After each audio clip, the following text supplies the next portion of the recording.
Bonjour à tous et bienvenue dans cet atelier. Alors aujourd'hui, nous allons parler des opportunités d'achat auprès des prestataires ESAT et entreprises adaptées. Je me présente, je suis Claire Nicoletti, responsable relations partenaires au réseau GESAT et je suis accompagnée de Laura Gillot, responsable marketing et offre métier au sein du réseau GESAT. Et je suis également ravie de vous retrouver aujourd'hui pour vous présenter les opportunités d'achat au sein du secteur. Donc le réseau GESAT, c'est une association qui a pour objectif de mettre en relation les ESAT et entreprises adaptées et les donneurs d'ordre, qu'ils soient privés ou publics. Donc on agit depuis 35 ans dans cet objectif et nous réalisons 3 grandes missions principales.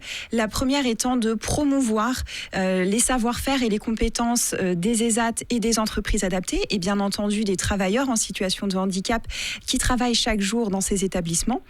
La seconde mission est de développer les achats auprès du secteur. Donc pour cela, nous développons les politiques achats auprès des grandes entreprises et des entreprises de manière générale et des organismes publics.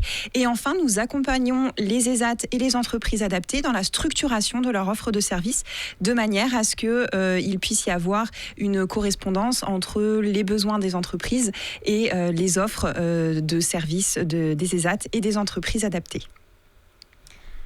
Alors en préambule, pour vous donner quelques éléments de contexte, sachez que les prestataires ESAT et entreprises adaptées représentent 2250 prestataires au niveau national. Ce sont des structures dans lesquelles chaque jour 150 000 travailleurs en situation de handicap travaillent. Et comme vous pouvez le voir, il y a un maillage vraiment très dense, très fort au niveau national, puisqu'en moyenne, il y a un prestataire ESAT et entreprises adaptées toutes les 16 communes. Une autre donnée importante également sur ces prestataires, c'est qu'ils sont généralement positionnés sur plusieurs activités. En moyenne, 5 pour les entreprises adaptées et 8 pour les ESAT. Ils ont donc des savoir-faire et des compétences dans de nombreux métiers qui peuvent être très variés les uns des autres. Sachez également qu'au global, ces 2250 prestataires proposent plus de 200 métiers. Alors, ces 200 métiers, ils peuvent être organisés, classifiés en 14 grands pôles de compétences qui répondent eux-mêmes à 4 grandes dynamiques. D'abord, les activités qu'on va qualifier de historiques en croisière. Ce sont des activités qui existent donc depuis l'origine des ESAT et entreprises adaptées, pour lesquelles il y a un très grand nombre de prestataires positionnés, mais sur lesquels il n'y a pas forcément beaucoup de création de nouvelles activités.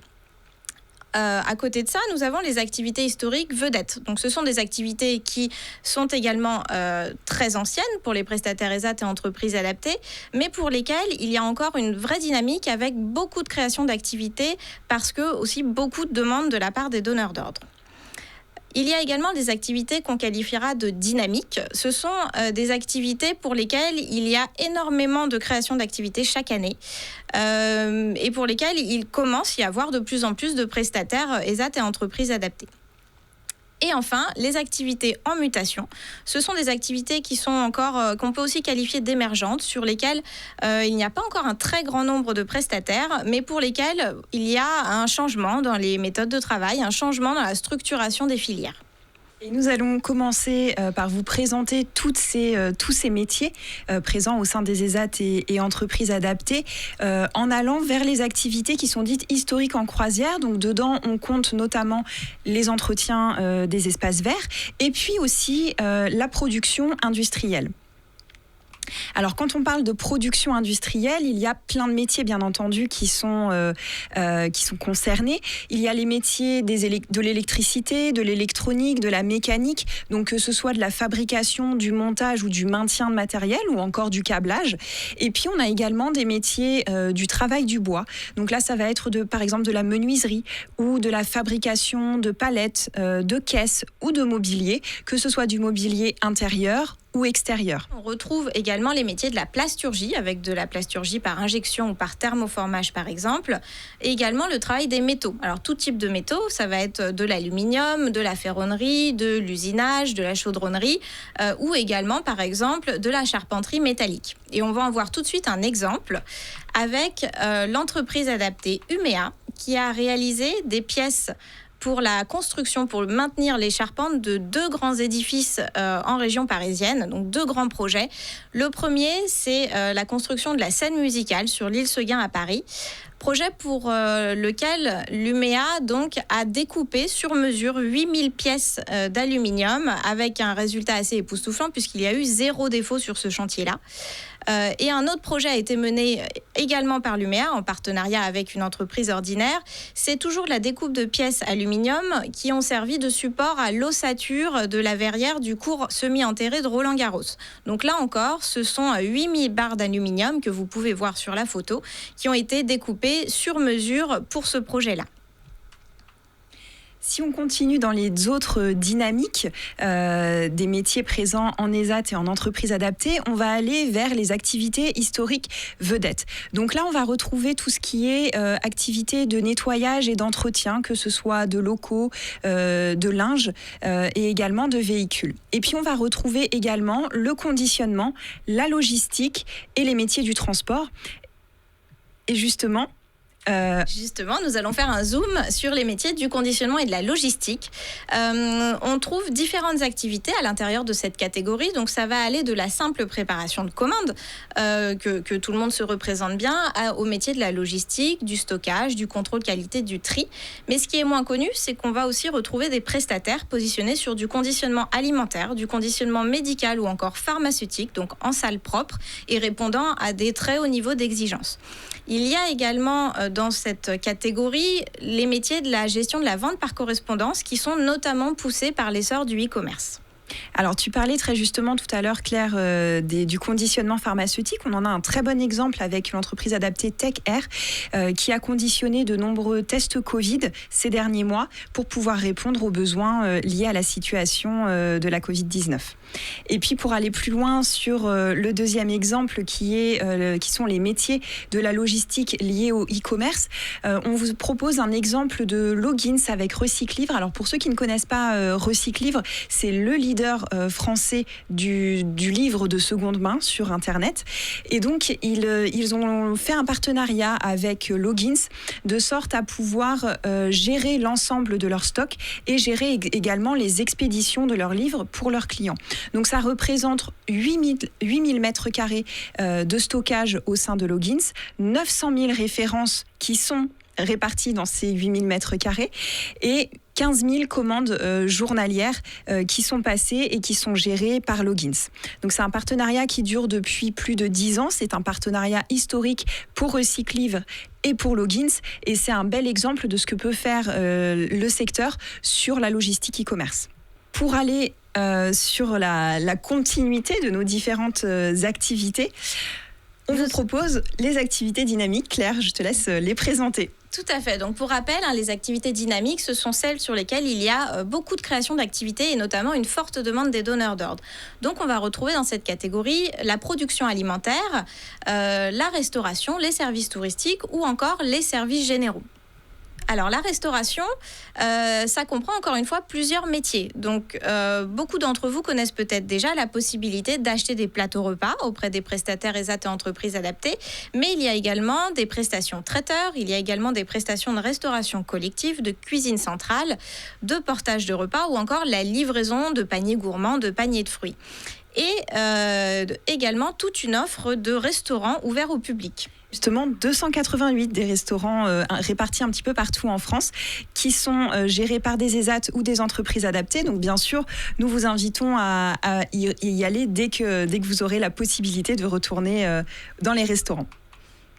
Et pour vous donner un exemple un petit peu plus concret sur des prestations de plateaux repas, il y a les Ateliers Gourmands, qui est une marque de plateau repas qui comprend actuellement 5 ESAT membres de cette marque et qui sont présents dans 4 régions différentes.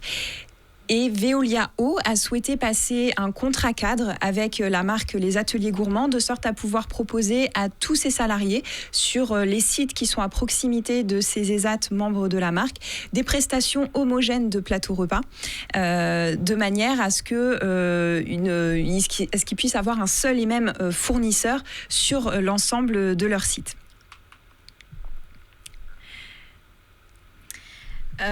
Voyons maintenant un petit peu du côté des services généraux, qui est une activité sur laquelle il y a énormément de dynamisme. Les services généraux, qu'est-ce qu'on retrouve dans cette catégorie-là? On va retrouver toutes les prestations d'accueil, de conciergerie, de gestion d'appels, gestion de courrier entrant, de petite maintenance, de signalétique, de déménagement, d'entretien de plaintes par exemple, ou encore de collecte de déchets. Ce sont finalement toutes les prestations qui contribuent à la vie quotidienne de vos bureaux, de vos locaux.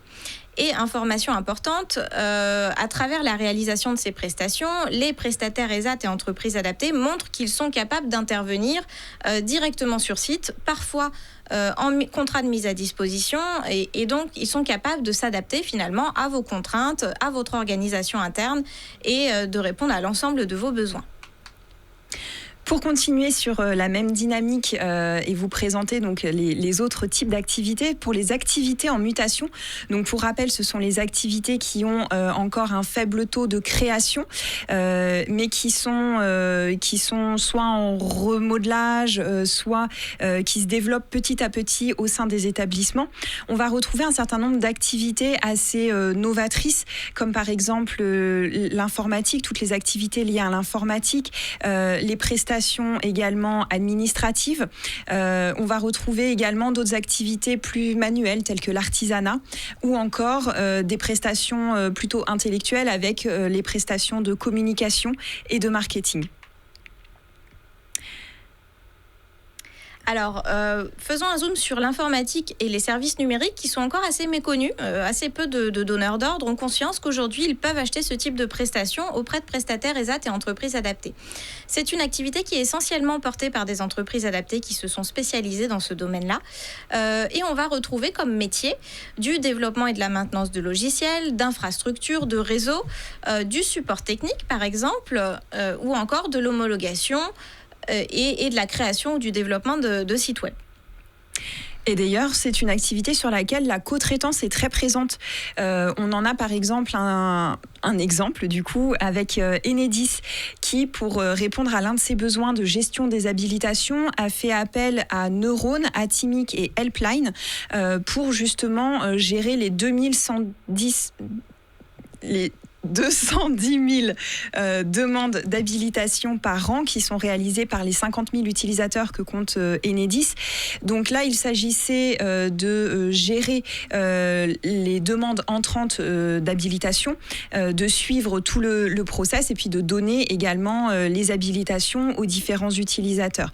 Donc ce contrat en co-traitance a permis de faire monter en compétence 2 travailleurs en situation de handicap et de les faire travailler au quotidien sur ce contrat en co-traitance avec des grands noms de l'informatique que sont Neurone et Helpline. Nous allons maintenant faire un zoom sur les prestations administratives. Les prestations administratives, ça va regrouper tout ce qui va être numérisation et gestion électronique des documents, archivage, classement, ou encore de la gestion de bases de données, du support RH, de la transcription sonore, de l'audiotypie, de la traduction de documents. Et pour nous en parler de manière plus concrète, nous allons accueillir Rania de l'entreprise adaptée Acticea. Bonjour. Bonjour Rania, merci d'être parmi nous. Est-ce que vous pourriez, en quelques mots, nous présenter Acticea et nous dire quels sont vos savoir-faire, quelles sont vos expertises en matière de prestations administratives? Alors, merci déjà dans un premier temps de nous avoir invités à participer à cet atelier. Donc, je suis Rania Egeblalen, je suis la responsable du pôle recrutement chez Acticea. Donc, Acticea, c'est une agence spécialisée dans le recrutement de candidats en situation de handicap. Il a été créé en 2012 par 2 amis qui avaient l'ambition de changer le regard porté sur le handicap et de prouver que le handicap et la performance sont conciliables. Cette mission, nous la portons au quotidien parce que nous-mêmes, nous sommes une entreprise adaptée avec 80% de nos salariés qui sont en situation de handicap, ce qui nous confère une vraie expertise et surtout une réelle proximité avec nos candidats. Aujourd'hui, en quelques chiffres, Acticea, c'est plus de 5 000 candidats qui ont été contactés sur l'année 2020, une année qui a été très compliquée comme on le sait tous. rapidement sur notre cœur de métier. Donc nous recrutons tout type de profil sur, tout secteur d'activité, sur toute la France, sur des contrats en CDD, CDI, stage et alternance. Nous intervenons aussi sur des, salons dématérialisés, sur des job dating.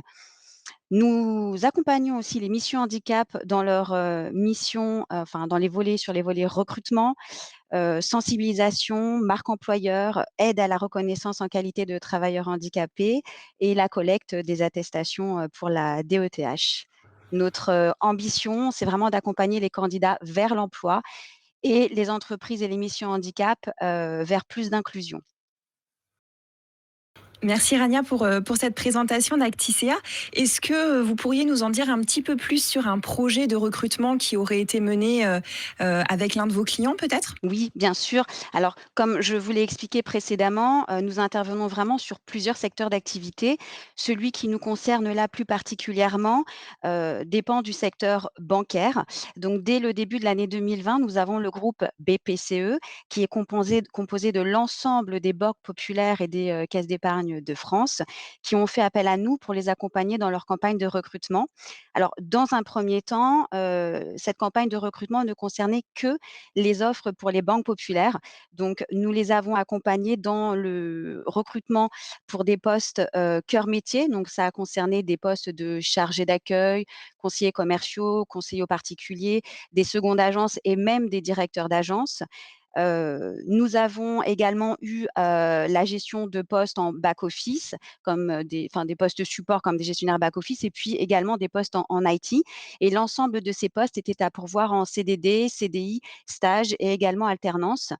Après quelques mois de partenariat, le groupe PPCE nous a confié ensuite la gestion de l'ensemble des postes, des caisses d'épargne, donc également sur toute la France et le résultat, c'est qu'en 2020, nous avons géré, près de 324 offres de postes et près de 3 200 candidats RQTH ont été contactés.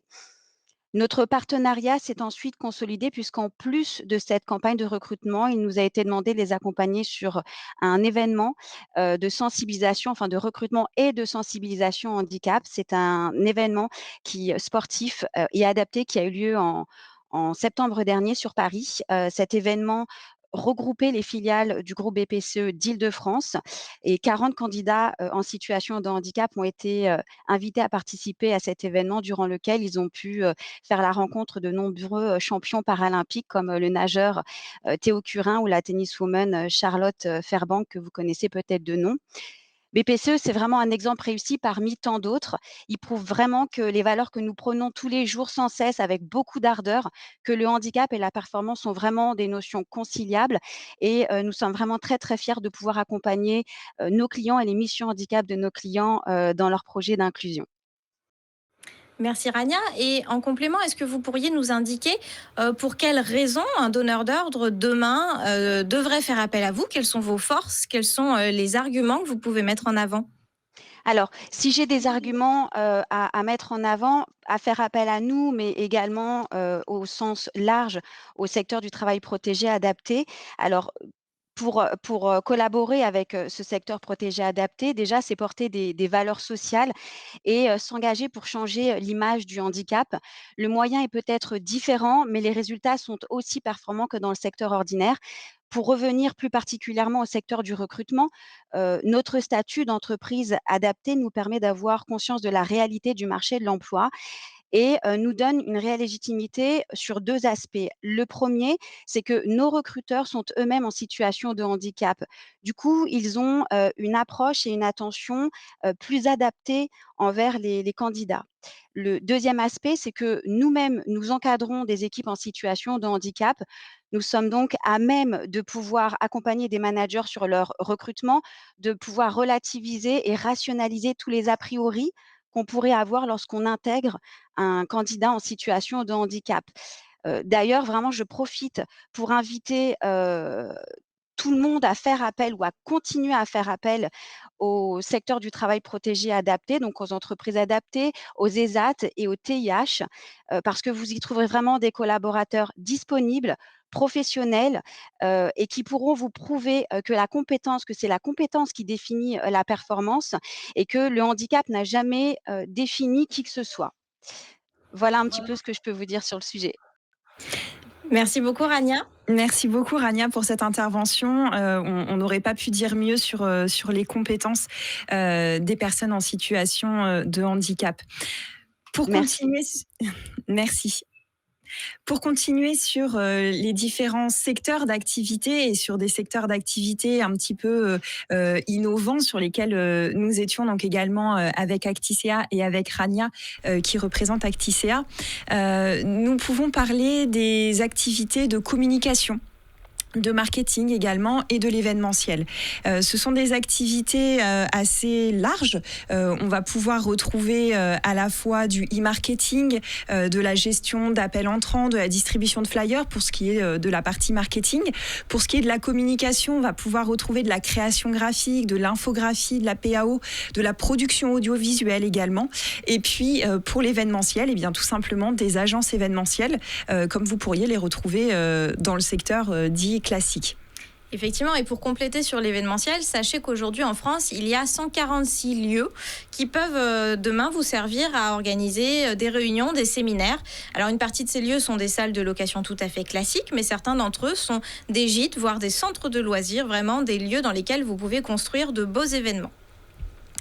Et pour continuer sur la thématique événementielle, on va vous donner la preuve par l'exemple avec une gestion d'un événement à grande échelle qui a été organisé par Inspirience, une entreprise adaptée. Inspirience a été chargée d'organiser la 9e édition du Responsible All Day. C'est un événement qui est organisé tous les ans par Pernod Ricard et qui a réuni, donc pour cette 9e édition, 650 collaborateurs. Autour de cet événement, il y a eu 15 associations qui sont intervenues et 20 sous-traitants partenaires qui ont apporté leur contribution. Et Inspirience a été l'organisateur, le coordinateur de cet événement et a garanti son bon fonctionnement. Et pour vous donner un autre exemple de prestation de communication, cette fois-ci sur le domaine de la production audiovisuelle, nous souhaitions partager avec vous une vidéo qui a été réalisée par la Manufacture Digitale. C'est une vidéo qui présente l'annuaire du réseau GESAT sur lequel vous pouvez retrouver l'ensemble des prestataires ESAT et EA, donc les 2250 dont nous vous avons parlé tout au long de cette présentation. Et vous pouvez faire vos recherches de prestataires via les pôles de compétences, mais également par zone géographique. Donc on vous invite tout de suite à découvrir cette production audiovisuelle. Et comme nous ne revenons pas après la vidéo, nous remercions, un grand merci à toute l'équipe d'Andy Réseau et un grand merci à Laura d'avoir co-animé cet atelier à mes côtés. Merci à Claire et également merci à Rania qui nous a rejoints pour nous présenter les prestations administratives.